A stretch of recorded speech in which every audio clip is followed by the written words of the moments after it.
Hello and welcome. I'm Catalina Marchant de Abreu, and you're watching W News, broadcasting live from the Arabiya studios. These are our top stories.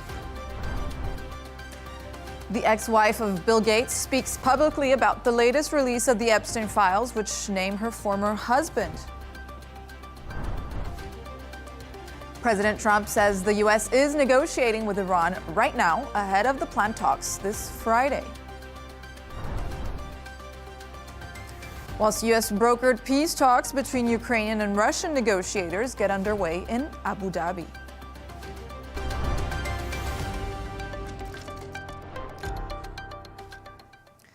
The ex-wife of Microsoft co-founder Bill Gates has said that the latest release of the Epstein files have brought up painful times in her marriage.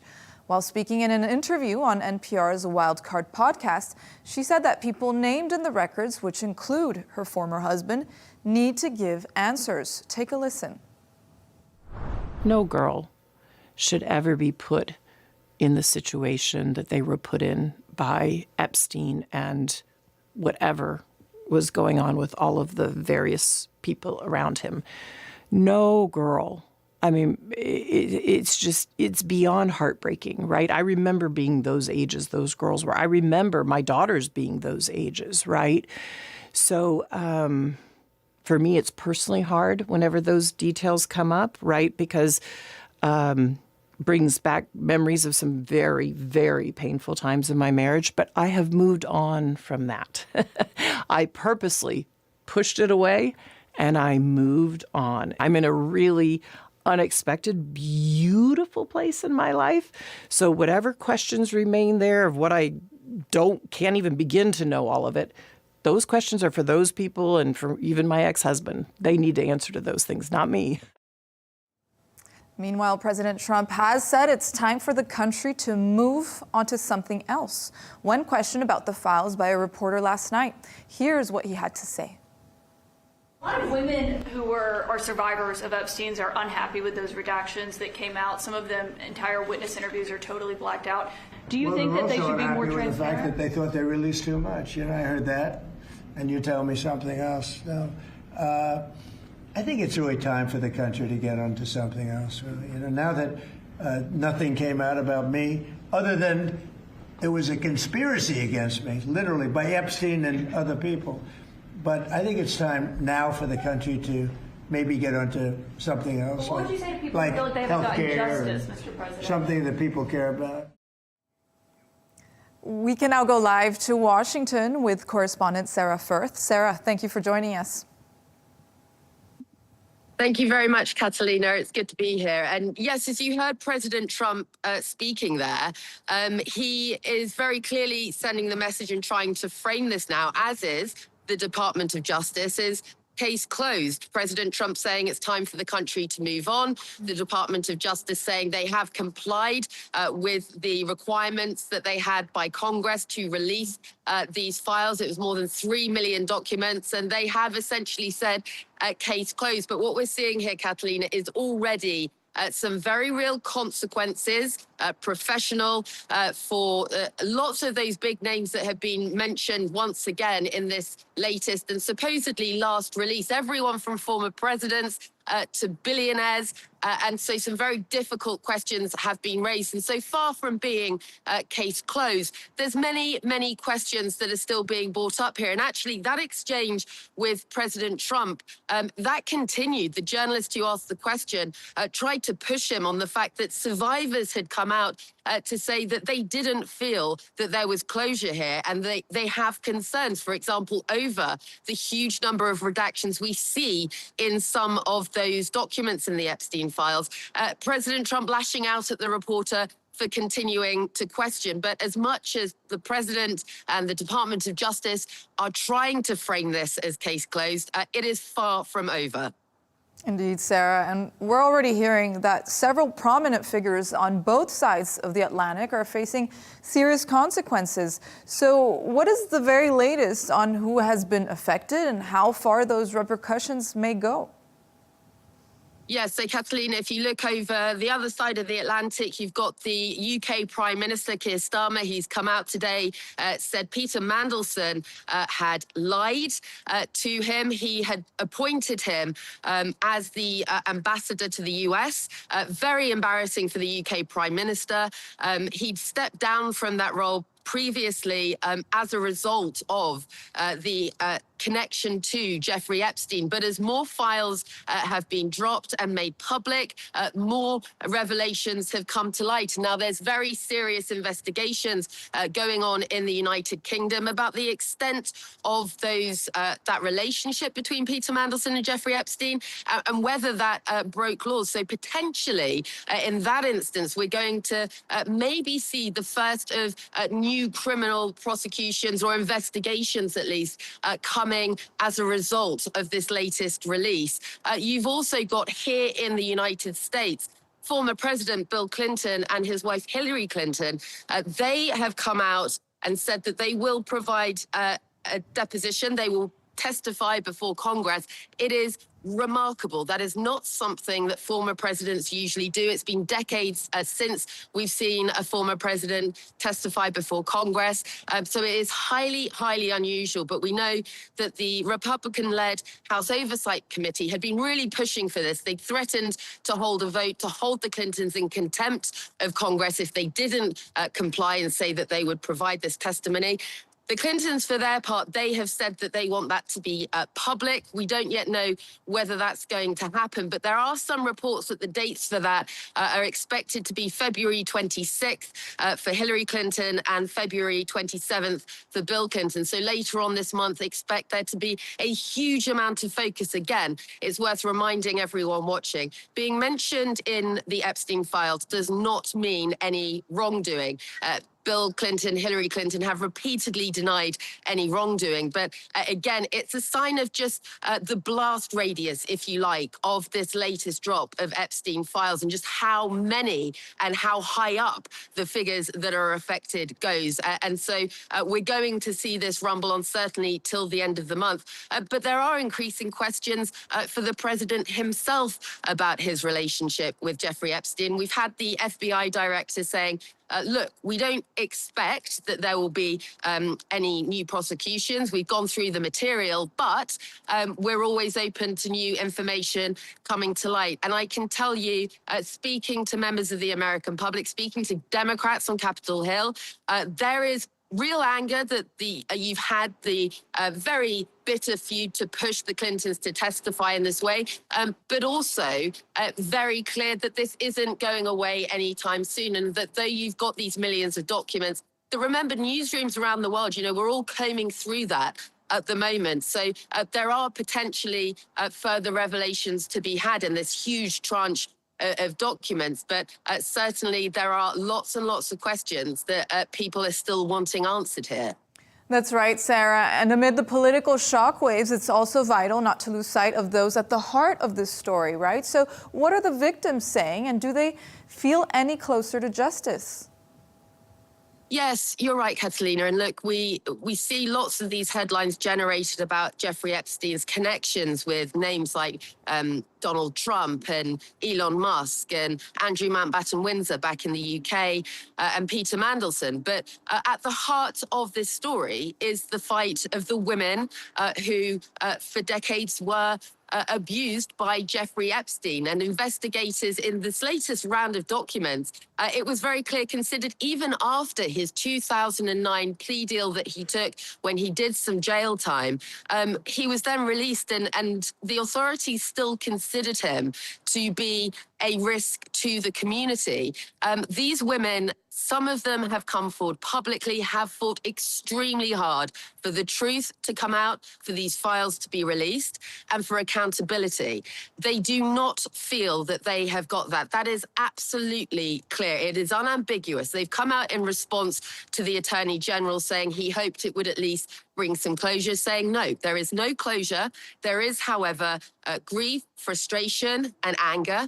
And they want to know, for example, what names are being covered by those redacted documents if, as the FBI director says, there are no examples of information that would lead to further prosecutions. They still feel that not all has been revealed. And you've got Congress looking now to maybe call for some explanation as to why not all of the files have been released. The Department of Justice has said this 3 million is what they can release, and that's the final release of documents. But we know there are, it's thought, millions more documents that have been kept back for various legal reasons, but there are already questions over why there are documents that haven't, and it seems won't see the light of day. But, you know, the fight for justice from the victims and survivors of Jeffrey Epstein, that is absolutely at the heart of this. It's something that often can be overlooked, but they have stood on the steps of Congress fighting for this release, and their message is very clear that they are going to keep on fighting because they do not feel, as of now, that justice has been done and that there's been adequate accountability. Sara Firth, thank you for joining us from Washington. We can now go to London to speak to journalist and royal commentator Afua Hagan. Thank you for joining us today. Thanks for having me. Afua, there's been a major Epstein fallout in the UK. A criminal investigation has now been opened into Lord Mandelson over allegations he shared market-sensitive information with Jeffrey Epstein. So could Peter Mandelson be charged with treason over the Epstein leaks? You're absolutely right. The Epstein fallout here in the UK continues. Now, a charge of treason is quite unlikely against Peter Mandelson. Treason usually refers to something like plotting the monarch's death or conspiring against the crown. And that's not what seemed to have happened here by Peter Mandelson. What's more likely to happen is a charge of misconduct in public office. And that relates to Peter Mandelson when he was the business secretary around 2008. And during that time, what we've seen from the Epstein files is that he gave market sensitive information to Epstein around things like the financial crash. We also saw that he got a payment of $75,000 from Epstein. So what investigators will be looking at, the evidence they will be looking for, is about market abuse. It's about insider dealing. It's about those secrecy laws around this government information. And did he give this sensitive information to Epstein? And did either party make any money from it? So like I said, the criminal investigation will be looking into a charge of misconduct in public office. And we also saw UK Prime Minister Keir Starmer, who slammed Mandelson in Parliament, calling him a liar and saying he betrayed the UK. So was it really acceptable at the time for the government to ignore the Epstein files before Mandelson's appointment? Yeah, absolutely right. So Keir Starmer today at Prime Minister's Questions had to admit that he knew about Jeffrey Epstein's links to Peter Mandelson around the time when he was Lord Mandelson, and then he was appointed the British ambassador to the United States. At that time, he admitted that he knew of the links. And the question now becomes, was it acceptable for government to proceed anyway, knowing that Peter Mandelson had these links to Jeffrey Epstein, links with a convicted sex offender? Now, this will seem like a real failure of judgment, not just of Sir Keir Starmer, but the people around him. He didn't appoint Peter Mandelson by himself. There is a vetting procedure that he had to go through. So what was that vetting procedure? Was that vetting procedure thorough enough? Or did they know about Peter Mandelson's links to Jeffrey Epstein and let him go through that vetting procedure and pass it anyway? And those are the questions that are now being asked of the government, and particularly of Sir Keir Starmer. What happened that you knew about Epstein's links with Mandelson and Mandelson's links with Epstein, but allowed this person to be in such a high office anyway? And on to Prince Andrew now, or former Prince Andrew, who has reportedly been evicted from his longtime royal lodge. So some reports say it happened in the dead of night. So what details do you have, and what happens to Andrew next?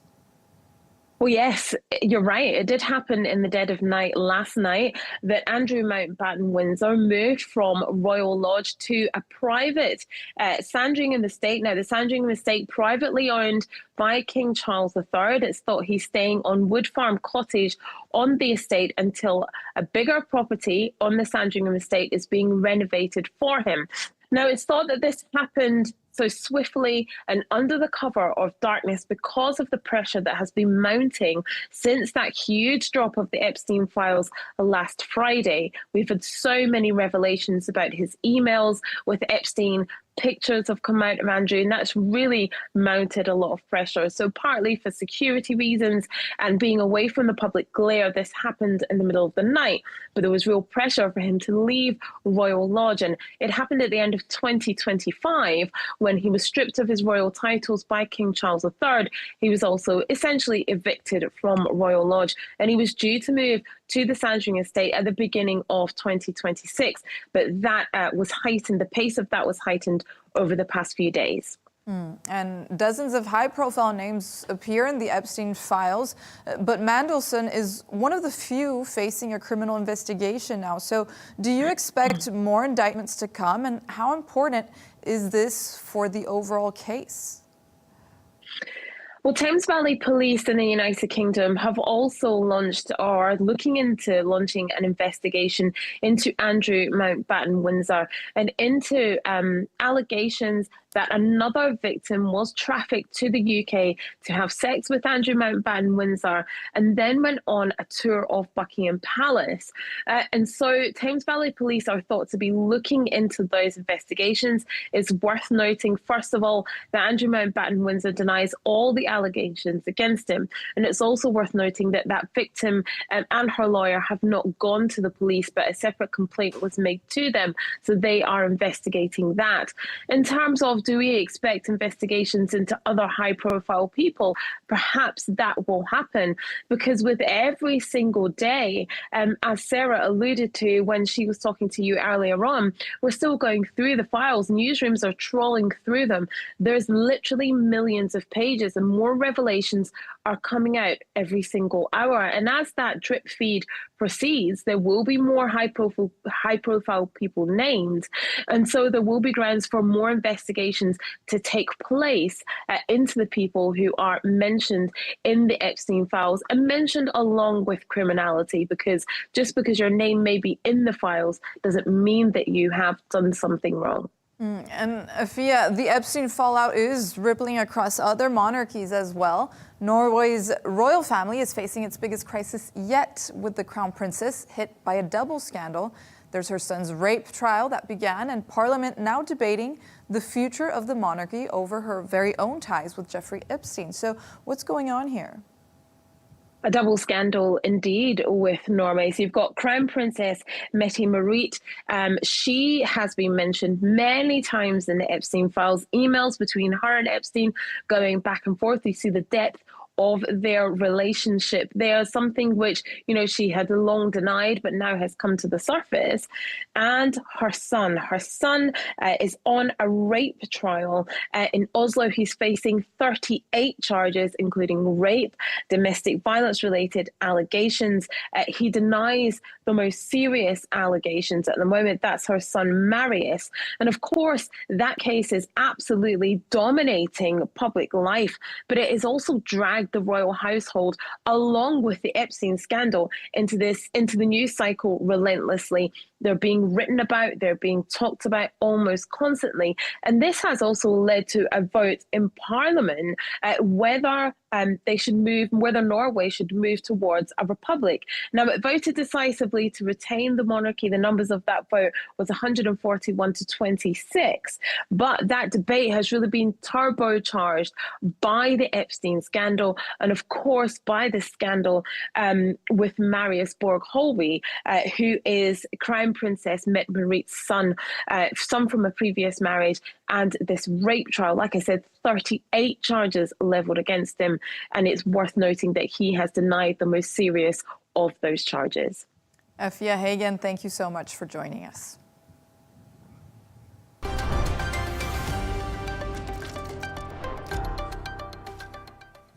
President Trump says the U.S. is negotiating with Iran right now after Tehran demanded that planned talks be held in Oman, not Turkey.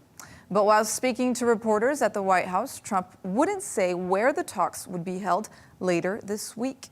For more on this, I'm joined by Jason Brodsky, Policy Director at United Against Nuclear Iran. Thank you for joining us. Great to be with you. Thank you. Jason, Donald Trump negotiating with Iran right now. What do you think is going on in the negotiating table? Well, these negotiations haven't started yet. The first meeting is in Oman, but I don't think that they have much prospect for success, to be frank. The maximum the Iranian regime is prepared to give continues not to meet the minimum the United States is prepared to accept. Under the Trump administration, the United States wants 4 different issues covered. The nuclear program, it wants the missile program addressed, it wants Iran's support for terror proxies addressed, and it wants how Iran treats its own people addressed as well. So historically, the Iranian regime has refused to talk about the missile program and its support for terror proxies and its human rights abuses. And on the nuclear file, the maximum the Iranians have been prepared to give have not met the minimum the United States is prepared to accept. So I don't really see much prospect for success in this current diplomatic engagement. And Jason, Iran is insisting that this week's talks with the U.S. be held in Oman instead of Turkey. What does this shift tell us about Iran's intentions, and how much does the move actually complicate an already fragile diplomatic effort? Well, I think the Iranian regime is playing its games as it usually does. They engage in stall tactics and to buy time, and I think they're afraid of being confronted by the region as to their malign activities, especially with respect to its missile program and its terror proxies. And so they prefer a bilateral engagement in Oman to a multilateral format in Turkey. And so that's why Iran likely tried to shift the dialogue to Oman, and I think the Iranians may trust the Omanis more than the Turkish government in this process. So that's why in many cases we're seeing this happen. The Iranians do not want to speak about their missile program and their support for terror proxies. That's a topic. Those are topics that the region wants to see addressed, but the Iranian regime is showing once again that it is not interested in making meaningful concessions on those issues. And reportedly, Iran may be open to handling over 400 kilograms of its enriched uranium. Trump is saying zero enrichment or no deal. So what's it going to be? Well, I think that under any diplomatic arrangement, including the former Iran nuclear deal that the first Trump administration withdrew from, Iran was required to ship out its enriched uranium. So that will be required under any deal. So I don't really think that that's much of a concession. What the real division points are as to Iran's insistence on maintaining enrichment, whereas the Trump administration historically has pushed for zero enrichment, and those other non-nuclear issues that I just mentioned. And so that's where the gaps are, and they're very glaring gaps. And therefore, I don't think we should be bullish as to the prospects for success as to these talks. And Jason, is it realistic to think that Iran may actually abandon its nuclear program entirely? This is the first time I've heard them open to discussing it. So could this signal a turn in the positive direction, or is it a bluff?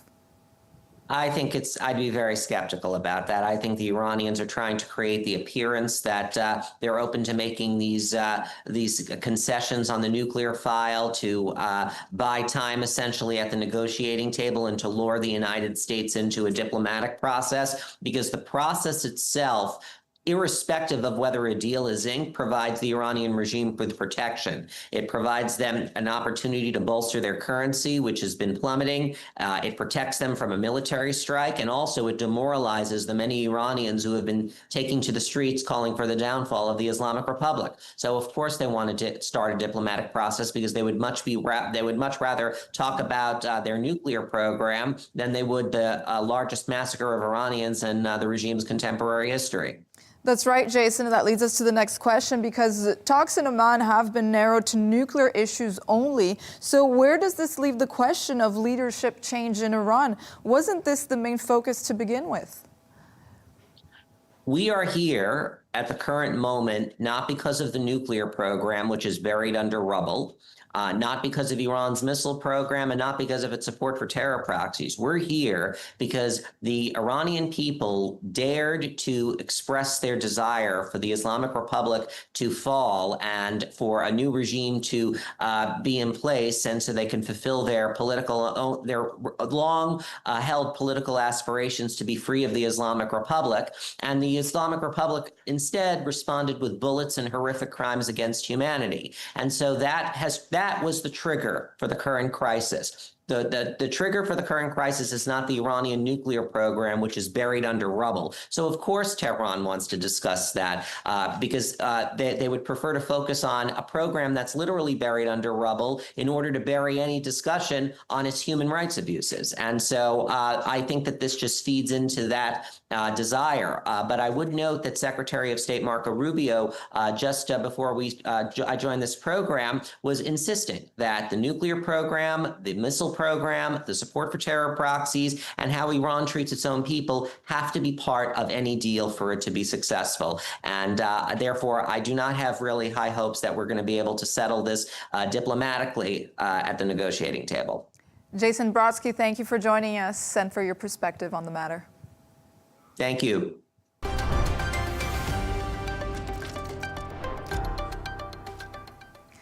Japan has deployed its self-defense forces to the country's north as severe snowstorms trap residents and claim lives. At least 30 people have died and more than 100 have been injured as winter blasts have slammed Aomori and Hokkaido prefectures for more than a week. Chris Gilbert reports. Fighting the elements, one scoop at a time.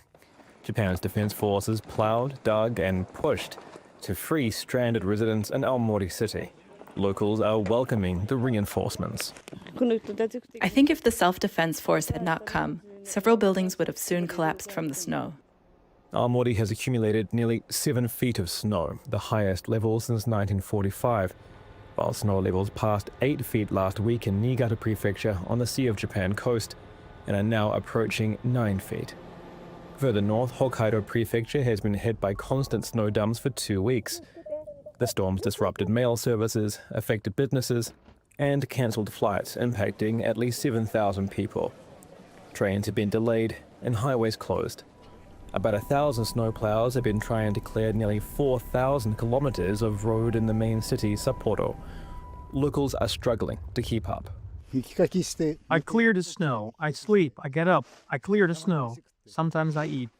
The conditions are also hindering campaigning for Japan's national election on Sunday. Experts expect the turnout to be low. Local media are reporting at least 30 deaths. 2 were washed away in snow disposal waterways in Niigata.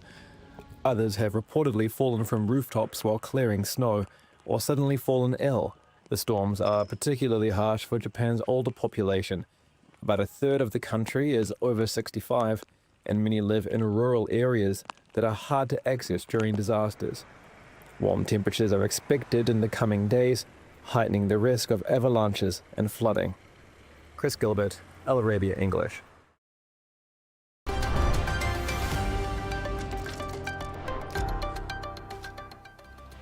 Let's take a look at some other stories making headlines today. Palestinian officials say Israeli strikes have killed 18 people, including 4 children in Gaza. They say Israel has also halted the evacuation of patients through the Rafah border crossing that was reopened just days ago. The Israeli military said attacks were launched after a gunman shot at Israeli soldiers and seriously injured a reservist.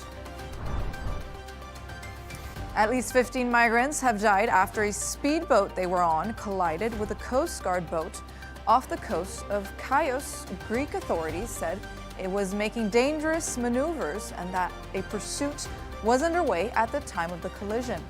24 people were rescued, but some were seriously injured. Saudi Arabia will invest around $2 billion to build solar power plants in Turkey, in the first stage of a broader deal between the countries on renewable energy production.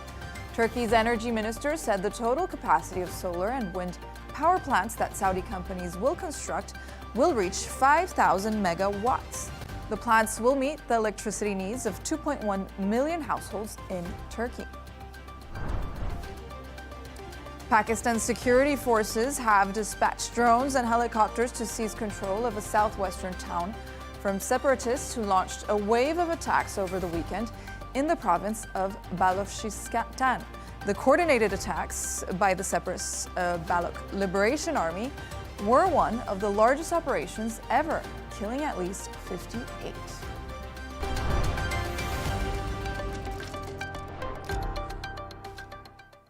Ukrainian and Russian negotiators have begun a second round of U.S. brokered talks in Abu Dhabi today. The 2 days of trilateral meetings come after Zelensky said Russia's exploited a U.S.-backed energy truce after attacking Ukraine with a record number of ballistic missiles on Tuesday. For more on this, I'm joined by Vygaudas Usackas, former Lithuanian diplomat, served as the EU's ambassador to Russia. Thank you for joining us on the program. Thank you, Catalina. Pleasure to be with you. So the second round of trilateral talks between Ukraine, Russia, and the U.S. is now underway in Abu Dhabi. Are you actually hopeful these talks will lead to anything meaningful? Well, anything than the war alone and massive attacks which have been conducted by Russia, especially during the last few weeks, is better than nothing. So those diplomatic talks which are now taking place are important. However, I do not envisage that a breakthrough will take place as we continue to see the massive attacks of Russians over Ukraine. And literally, before this interview, I checked latest news about casualties over civilian market, which has caused over 24 lives of innocent civilian Ukrainians. And the Kremlin says the door to a peaceful settlement is open, but at the same time insists it will keep fighting until Kyiv meets its demands. So does Ukraine realistically have any choice but to make major territorial concessions? Well, Catalina, we have witnessed throughout more than 4 years that Ukrainians have demonstrated an amazing resilience, the unity of force and national unity to withstand against much larger aggressor and occupier from the east, coming from Kremlin, commanded by Kremlin and President Putin. And, we have also seen that during those 4 years, Russia, advanced very, very little in comparison what Russia has done or Soviet Union has done during the Second World War. And we also have seen that Russia is losing its allies. Sweden and Finland have joined NATO. The STAN countries from Uzbekistan, Kazakhstan, Kyrgyzstan, Tajikistan, they also, remotely leaving the Russian sphere of influence. And the economy of Russia is also in a very, very, very bad shape, while high-valued population, educated people are leaving and trying to leave the country. So Putin is in a difficult situation, and that's where I think, if the West and especially United States continue to support Ukraine and provide necessary ammunition, including the long-range weapons, that may force Putin to sit to the table, not just to send head of Defense Intelligence Agency, but also himself sitting with Zelensky and negotiating with Trump the last bits of pieces of that framework agreement. And the White House press secretary, Caroline Leavitt, recently said that Trump was unfortunately unsurprised by Moscow's resumption of attacks this week. Trump has long boasted about his relationship with President Putin. What leverage does President Trump actually have here? I think President Trump has a fewfold leverage. First of all, President Putin wants to negotiate not with Zelensky, but he wants to negotiate with Donald Trump. And Putin's goal is not solely about Ukraine, but it's a much broader agenda. It is about how to remove sanctions, which are hitting Russian economy. It's about how demonstrate that, the strongest person in the world, Donald Trump, is respecting Putin and thus boosting his reputation.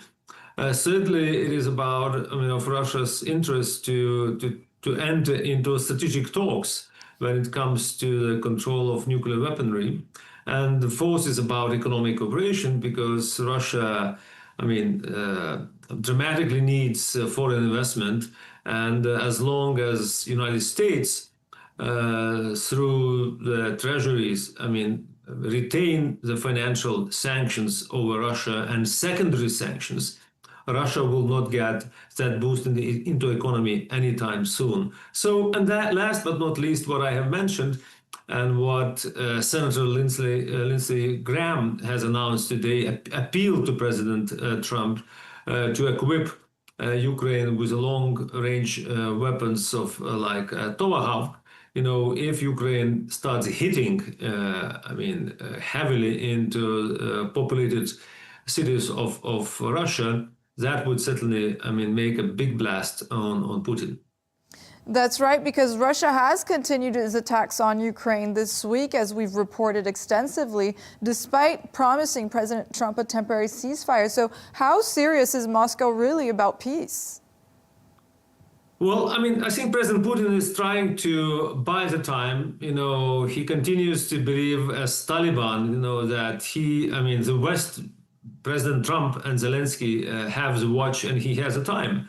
He's being told by his intelligence that Russia is capable to regain militarily the rest of the Donbass, but all the advancements which are being made, they are very in a slow pace manner. So, as international observers have assessed, if the fight continues on the same pace, it will take another 18 months, if at all, for Russia to take control of Donbass. So at the same time, I think President Putin is calculating the time when to start a real negotiations, and it will require, him to see Trump eye to eye one more time. And my predicament is the following: that he wants desperately to have a deal with Donald Trump, and also he wants to, most likely to give as a kind of gift to President Trump before midterm elections in November. So I think that for the time being, we'll continue that process of diplomatic negotiations, accompanied, unfortunately, with continued military attacks by Russia, so as to enable Putin to be in the strongest possible position to make a deal with Trump somewhere before the summer of this year. And there's also a new CSIS report that puts combined Russian and Ukrainian casualties near 2 million, with Russia alone at 1.2 million, reportedly taking the heavy loss here. There's obviously no official numbers yet, but does this suggest that Russia might finally be ready for this war to end? How weakened is Russia really? That's a very good question.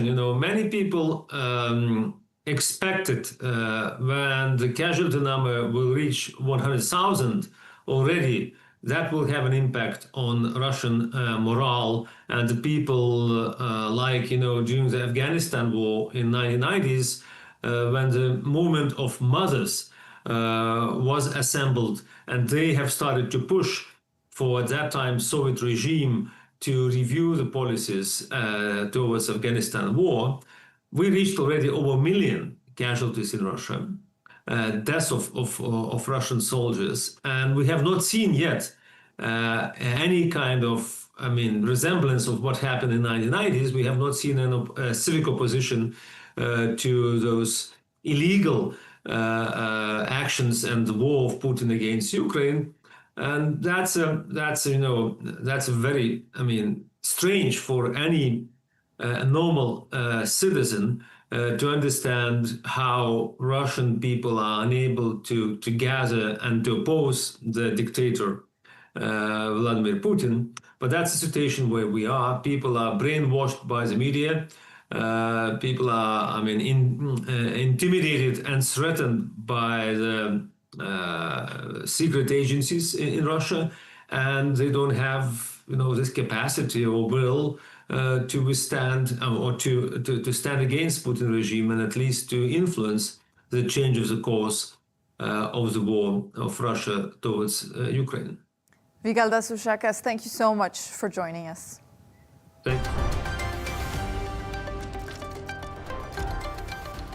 A reminder of our top stories. The ex-wife of Bill Gates speaks publicly about the latest release of the Epstein files, which name her former husband. President Trump says the U.S. is negotiating with Iran right now ahead of the planned talks this Friday. Whilst U.S. brokered peace talks between Ukrainian and Russian negotiators get underway in Abu Dhabi. That's all from us on W News. Don't forget to subscribe to our YouTube channel and follow us on X. We'll be back in a couple of hours with W News Extra.